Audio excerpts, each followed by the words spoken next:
વડોદરા મહાનગરપાલિકાની door to door કચરા collection કામગીરી ફરી એક વખત વિવાદના ચક્કરમાં આવી ગયું છે। પૂર્વ વિસ્તારમાં ઘરે ઘરેથી કચરો એકત્ર કરવા બદલે કચરાની ગાડીમાં ખાનગી એજન્સીનો સામાન હેરફેર થતો હોવાનો ખુલાસો યુથ કોંગ્રેસના કાર્યકરે કર્યો હતો।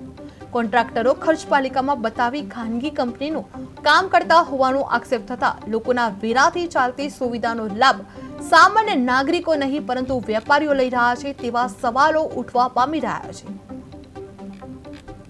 મહાનગરપાલિકા દ્વારા વડોદરા શહેરના જુદા જુદા વિસ્તારોમાં જુદા જુદા ઝોનમાં ડોર ટુ ડોરની ગાડીનો કોન્ટ્રાક્ટ આપવામાં આવે છે અને ડોર ટુ ડોરની ગાડીનું કામ વડોદરા શહેરને સ્વચ્છ રાખવાનું છે અને લોકોના ત્યાં જઈ ઘરે ઘરે જઈ કચરો ઉપાડવાનો છે।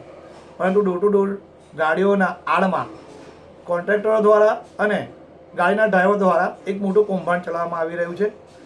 ડોર ટુ ડોરની ગાડીનો ઉપયોગ પ્રાઇવેટ કંપનીઓના સામાનની અવર જવર કરવા માટે થાય છે અને એનો ખર્ચ વડોદરા શહેરની જનતાના ટેક્સના રૂપિયાના ઉપર પડે છે।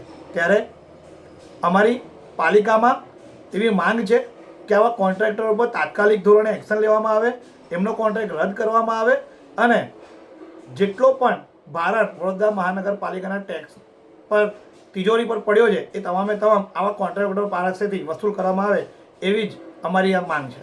વડોદરા મહાનગરપાલિકા દ્વારા વડોદરા શહેરના જુદા જુદા વિસ્તારોમાં જુદા જુદા ઝોનમાં ડોર ટુ ડોરની ગાડીનો કોન્ટ્રાક્ટ આપવામાં આવે છે અને ડોર ટુ ડોરની ગાડીનું કામ વડોદરા શહેરને સ્વચ્છ રાખવાનું છે અને લોકોના ત્યાં જઈ ઘરે ઘરે જઈ કચરો ઉપાડવાનો છે। પરંતુ ડોર ટુ ડોર ગાડીઓના આડમાં કોન્ટ્રાક્ટરો દ્વારા અને